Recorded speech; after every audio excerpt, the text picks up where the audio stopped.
నమస్తే న్యూస్ 24 తెలుగుకు స్వాగతం. వార్తల్లోని ముఖ్యాంశాలు ఇప్పుడు చూద్దాం.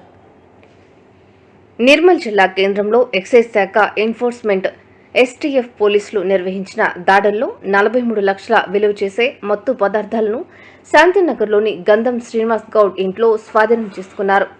ఎక్సైజ్ ఎన్టీఎఫ్ సూపరింటెండెంట్ ప్రదీప్ రావు తెలిపిన వివరాల ప్రకారం హైదరాబాద్ హెడ్ ఆఫీస్ వివి కమల హాసన్ కు వచ్చిన పక్కా సమాచారం మేరకు దాడులు నిర్వహించినట్లు ఆయన తెలిపారు.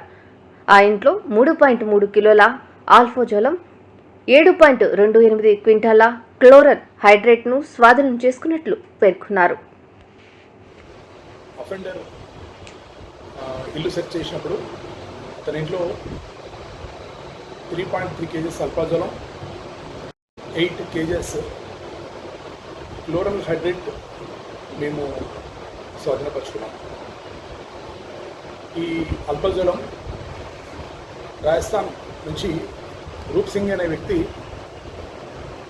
ఇక్కడ నిర్మల్ పట్టణంలో తీసుకొని వచ్చి ఇస్తున్నాడు అనేది ఒక సమాచారం. అదేవిధంగా సిహెచ్ క్లోరల్ హైడ్రేట్ షోలాపూర్లో సెటిల్ అయిన మన ఒక తెలుగు వ్యక్తి షోలాపూర్ శ్రీన్ అంటారు, అలియాస్ భాయ్, అతను కూడా ఇక్కడికి పెద్ద ఎత్తున క్లోరల్ హైడ్రేట్ సప్లై చేస్తున్నాడు.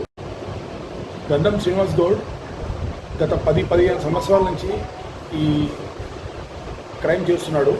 అతని మీద ఇంత క్రితం 7 ఇంపార్టెంట్ కేసులు ఉన్నాయి. అండ్ ఒకసారి పీడియాక్లో కూడా అతన్ని జైలుకి పంపించాం.